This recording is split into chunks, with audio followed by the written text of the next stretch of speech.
Okay, my memory card will only do 30 minutes at a time. I can keep the card in, but in any event, laid on him by the words and power of God in what God calls his fire of refinement. I call it God's boot camp for prophets, because it's like a cadet becoming a Navy SEAL at a boot camp. You know, they're pretty tough on them. Or breaking a wild horse so that you can ride it. So all those words apply to me, but God doesn't tell you it's a fire of refinement, which you can find in Job, and I have, it's on video, in Job, Jonah, and Ezekiel, and now we find it 53, just not mentioned. That's why nobody can interpret 53. And these words were a snare for the Gentile, for the Christians, as it comes to be. Because they sound like words of sacrifice.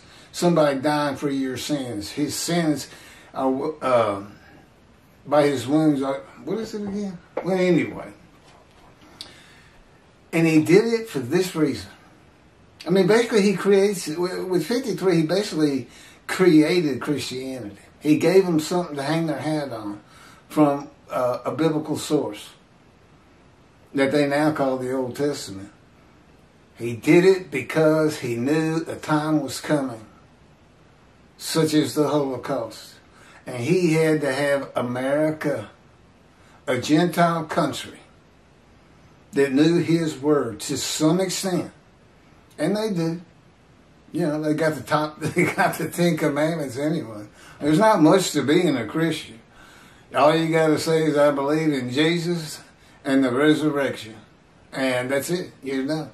And the Jews have 613 laws they got to abide by. That's too funny.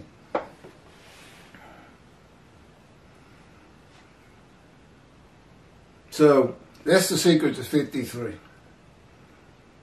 Oh, and he also knew he had set up one last day where he passes his wrath to them, and he tells me, we're going to take the cornerstones out of Christianity. It'll take a long time to completely fall. But by the end of my life, and the things that are going to occur in the building of the temple, Gentiles are going to have a hard time convincing their kids there ever was a Jesus. Especially when I get through with his big lies.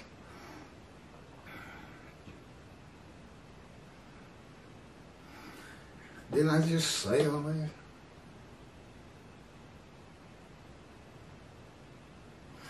The righteous servant, bearing up to and enduring this fire of refinement, of wounding, punishment, chastisement, crushing, bruising, maltreatment, removes the sickness and suffering of unrighteousness of the Jewish people for being guilty of not following the teachings, laws, commandments, and rules of God. Because why?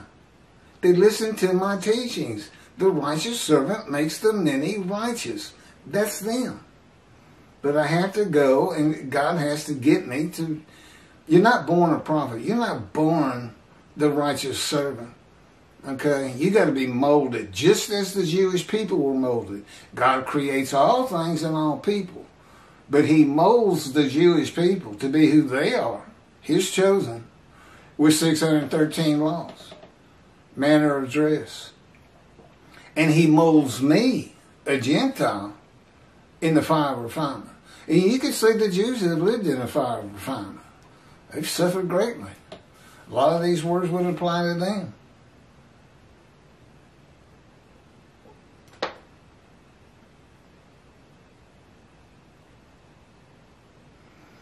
And rules of God and the feelings of guilt that come with that. The many and the multitude who heed my words and act accordingly will be healed of their sickness and suffering. We have counted him plagued, smitten, afflicted by God.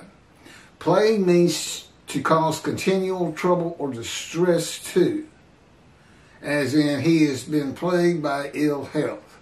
Well, I've announced that. Smitten in biblical times meant struck, as with a severe hard blow. Afflicted means grievously affected or troubled, as by a disease or disfigurement at birth, as though cursed by God. I was born, and God says it was by his hand that it happened. Without my right breast, my right shoulder is shorter than the left, and my right arm is withered. Doesn't have hardly any muscle in it. It's real skinny. But it works just fine. I throw a baseball with it.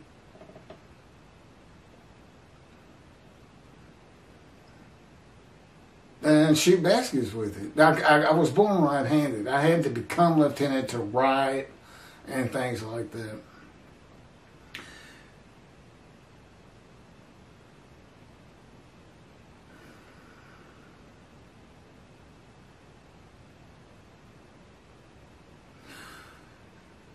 Chapter 53, verse 5. I swear I just read this. But he was wounded because of our sins, crushed because of our iniquities. He bore the chastisement that made us whole. These are where those words come from. I call it the Big Six. And by his bruises we were healed. I don't even know what that means. The book of Ezekiel is the key to understand Isaiah 53. The purpose of Ezekiel was to be a prophet and teacher of righteousness to the exiles of the Assyrian Babylon, exiles of Assyria Babylon, by bringing them to repentance with restitution. To prepare him, God said, and this is basically the definition of the fire of refinement. I mean, this is where it comes from. I will make your face as hard as theirs. He's talking about the Jewish people. And your forehead as brazen as theirs. I will make your forehead like adamant, harder than flint. Do not fear them. Do not be dismayed by them. And then God maltreats and punishes him for the punishment of the houses of Israel and Judah, which would be for their sins. Wounded for their sins. Punished for it.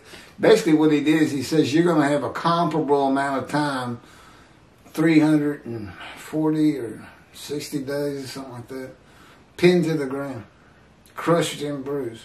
I bet he got thrown down to the ground too. Oh, it's 430 days.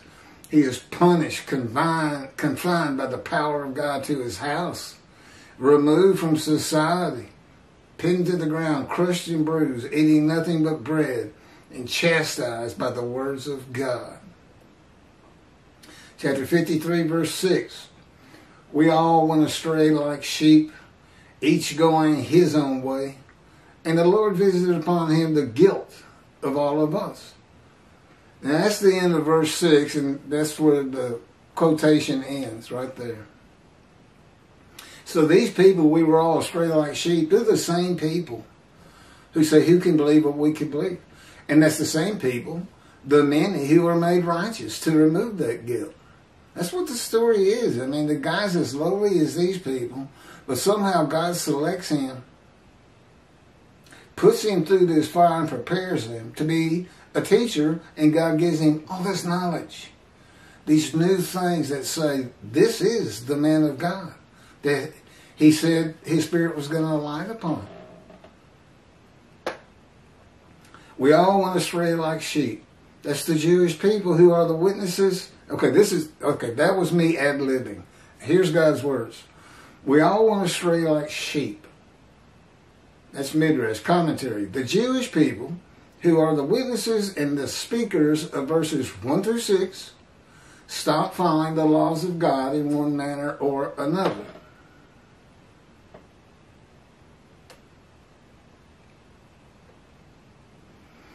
And the Lord visited upon him the guilt of all of us. Midrash, commentary. This would happen in the day of the Lord when God requires a man to be his visible representation and speak and write his words as Moses did. In the day of the Lord, a Gentile is tested by God, and upon passing the test, the man becomes his righteous servant, and his servant David, a shepherd who is Moshiach, Elijah, and the prophet like Moses. The test is, will he offer himself for guilt or refuse to? Well, I had just been told I had a month to live 8 years before that. So when God is talking to me, he's saying I might give you long life. I'm ready to roll the dice. It does say might. But you have to go through the fire of refinement. Now, mind you, he did that with me, but that's not what happened to Ezekiel. Ezekiel said a spirit that God is in, of course, seized me, and I went in the anger and the fury and bitterness of my spirit in the hand of God. Now, you figure being in the hand of God is not something to be furious and bitter about. No, that's the hand. They just grabbed him and said, fire of refinement for you. I want you to be a prophet to the exiles. Again, all that was set up. That was for the Gentiles and Christianity and America and the Holocaust. Because without America, you don't defeat Germany. You just don't. And of course, God knows all things from beginning to end. He accepts God's offer of possibly having long life after being crushed with disease in return of his offering of himself for guilt. The guilt of the Jewish people visited upon him. The guilt they have for sinning and emotion. People, that's not even a possibility. How can the guilt that Jewish people feel, if any, I don't know, the world hates them so much, a lot of them have kind of feel guilty because the world makes them feel guilty. But how can you transfer that to, for instance, me? All of them. I mean, what would it be? Would I go into the same guilt? Anyway, doesn't matter. They're going to be made righteous. And I got to step up on that too. The many made righteous, well, I've got a covenant with me of sin forgiveness. Everybody's going to be righteous at one time, except it's only for past sins. My teaching is, okay, you're sin-free. Those sins that you did that you don't think ever get taken care of at Yom Kippur, well, just get back to synagogue. Get back to study. Write Torah on your own heart. Learn everything you can because it's important for the Jewish heaven, which I'll explain some other time. It's very important. That's why it's the Jewish heaven. 53:7. He was maltreated, yet he was submissive. He did not open his mouth.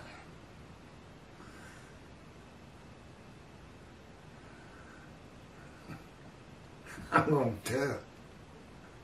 He's hurting my neck. See, he gets me in the middle of these things, and he knows I want to finish them. He knows my personality. And I want to get it on YouTube. So he puts me to a situation where I'm like, that's it. I'm stopping if you don't quit that. And he won't quit it. He'll just make it worse. He says it's part of the fire of refinement. I'm trying to show the people. That's him speaking through me, by the way, if you didn't catch that. I'm trying to show the people. That didn't come from me. Oh, he can have words coming from me, and people, there's not one thought going through my cranium. I'm just speaking. I hear it. Total control. Which is funny. He once directed me to a segment of the radio show of Tovia Singer, who I really liked in the beginning and respected, and I guess I still like him, but let's just say the respect has diminished because of 53:10, or his 53 being Israel. Oh, and in that radio segment, he says, I believe that God is going to have total and complete control of Moshiach. Well, he got something right, because he does. Not only all the things of the mind and the speech and everything, but my body is encased in what Ezekiel calls the cords of his power, the book of Ezekiel. To me, it's just, I'm just encased in it. It's not like cords or ropes or anything like that. I think that was written more for antiquity, so they could kind of understand what this power was. It's like ropes. But it just envelops me. He can spin me like a top if he wants to. And it's funny, the evolution of that, how he taught it to me, how I came to know about this power. I think it's in the book that he also dictated, My Life, to show how I fit all this lowly person with all these injuries and diseases and suffering. Okay, 53:7. He did not open his mouth. Okay, Midrash. He was maltreated, yet he was submissive. This verse can be identified in the book of Ezekiel. God maltreats him, not man. Oh, he pinned him to the ground for 430 days, for crying out loud. Made him leave society. Told him to go to his house. You shall not go out amongst the people. I bind you with the cords of my power. Maltreatment is a part of God's fire refinement to be made suitable for his purpose. With God, you are always submissive, or you will be slammed to the ground. Well, you become submissive anyway.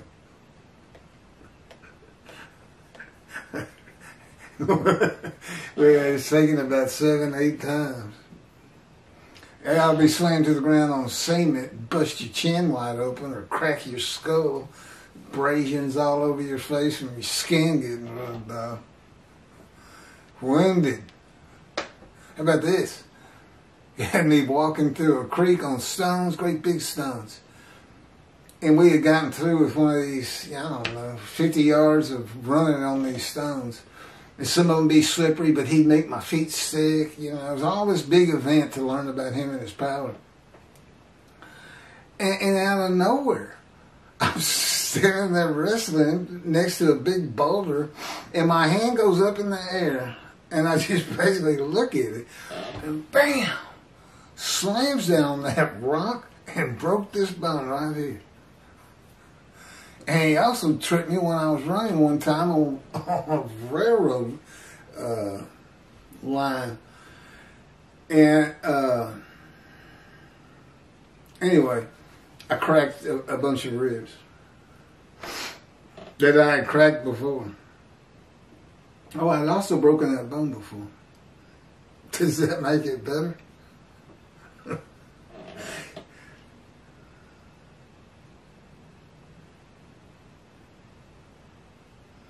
Ezekiel said the Spirit seized him, and he went in bitterness and the fury of his spirit in the hand of God. The chastisement, punishment, maltreatment, crushing, and bruising in God's final refinement is to remove the bitterness and furious nature of Ezekiel that Moses had too. I mean, the first time we sing just about, he kills a man in anger. Ezekiel furious. You can bet David was. Oh, he was a man of divine beings. There's not as much on him, and God has reasons for that. But you can find a lot of things on Moses, being a man of divine beings, including his radiant face. Hoshi, his attendant.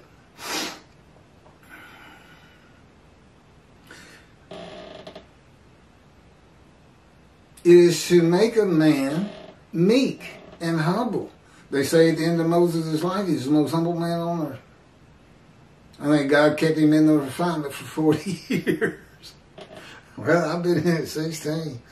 It also makes him hard as adamant, like flint, to deal with the Jews who will not listen to him. No, God says, see, you need more work. But to his house, Moses was called the most humble man on earth at the end of his life. God had him for 40 years. I stole your punchline. He did not open his mouth. Like Ezekiel, God will take the righteous servant from society. Isaiah 50, it says, he was cut off from the land of the living. Okay, cut off means you can't get to it. It doesn't mean death. And confine him to his house for God's fire refinement, not allowed to go out among the people, silent as a lamb. Wasn't talking to anybody, to all that know him. 53 verse 8. By oppressive judgment he was taken away. who could describe his abode? For he was cut off from the land of the living through the sin of my people, who deserved the punishment. More stuff for the Christians. By oppressive judgment he was taken away. Midrash. Commentary.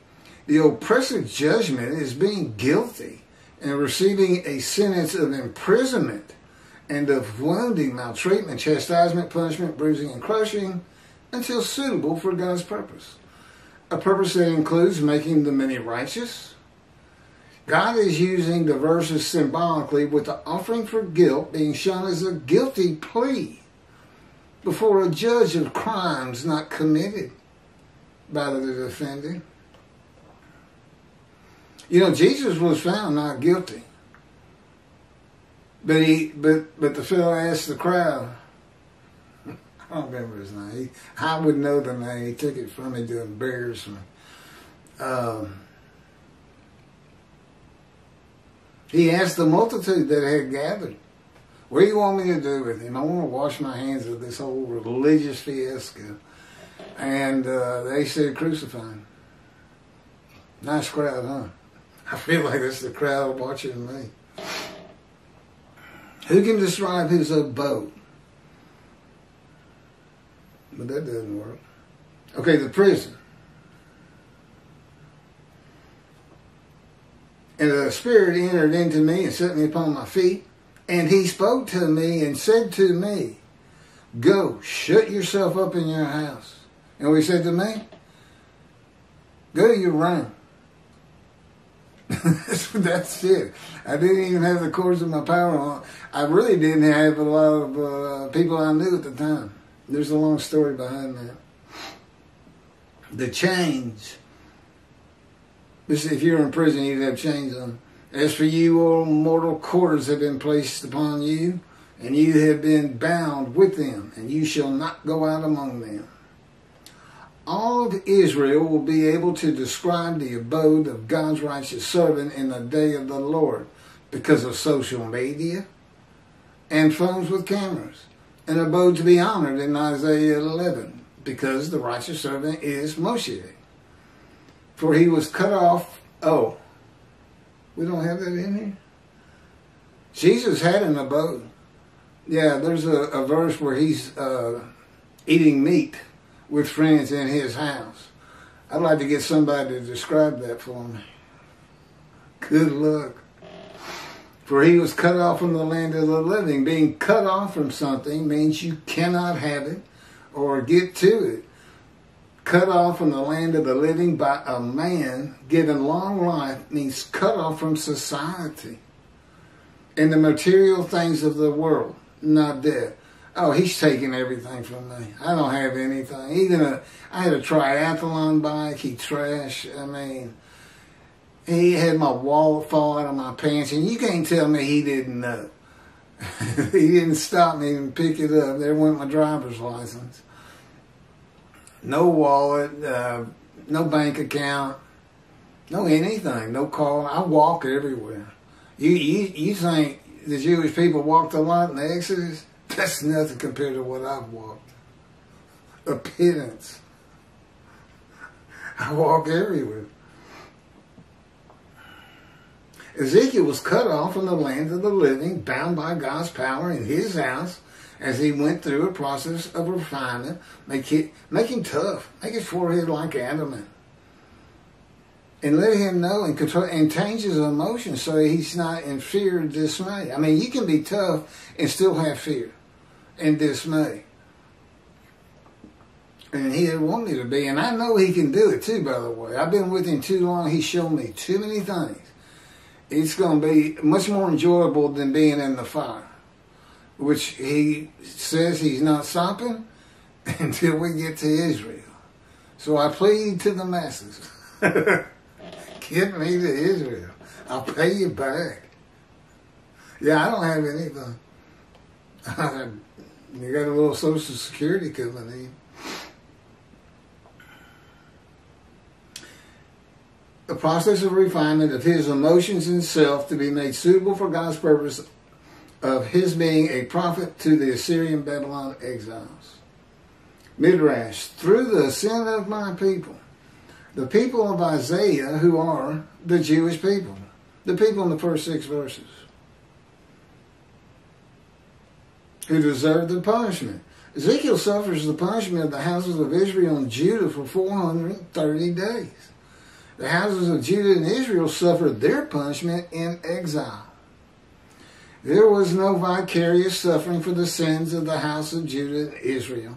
Ezekiel's punishment corresponded to the punishment of the houses of Israel and Judah for their sins.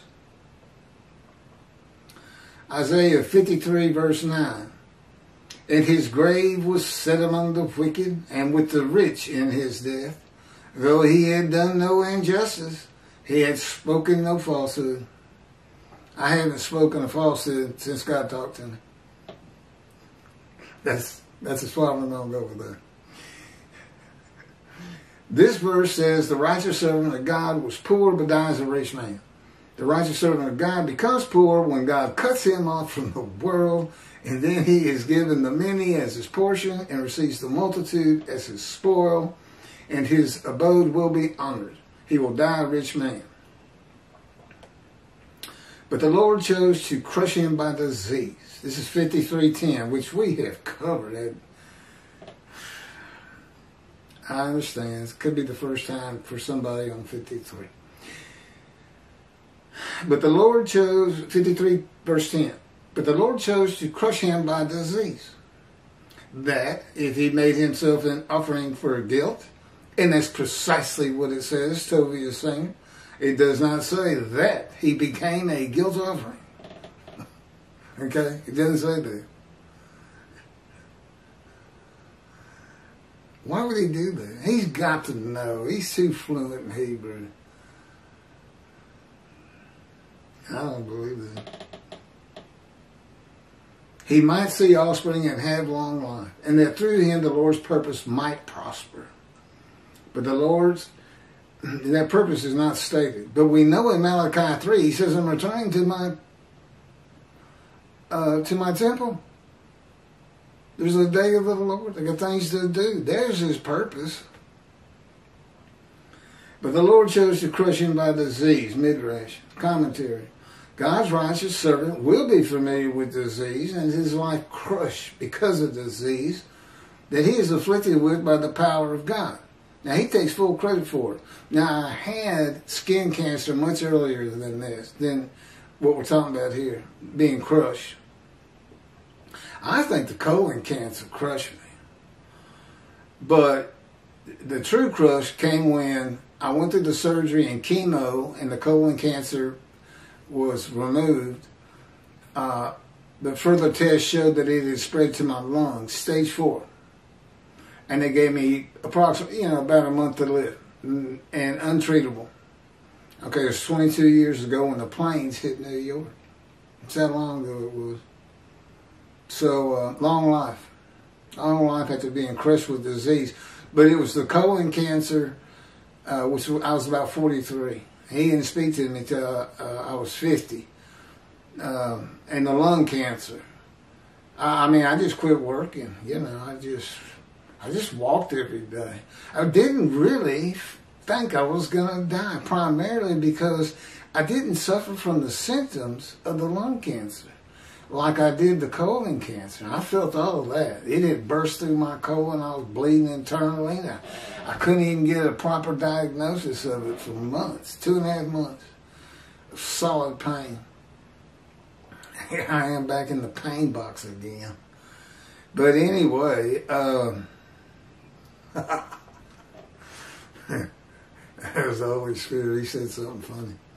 But the Lord chose to crush him by disease. But anyway, familiar with disease would be the skin cancer.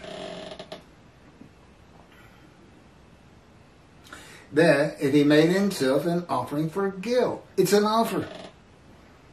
It's an offering of oneself to God to remove the guilt of sinning of the Jewish people in the first 6 verses, to make them righteous. But I got to go through the fire of refinement. That's what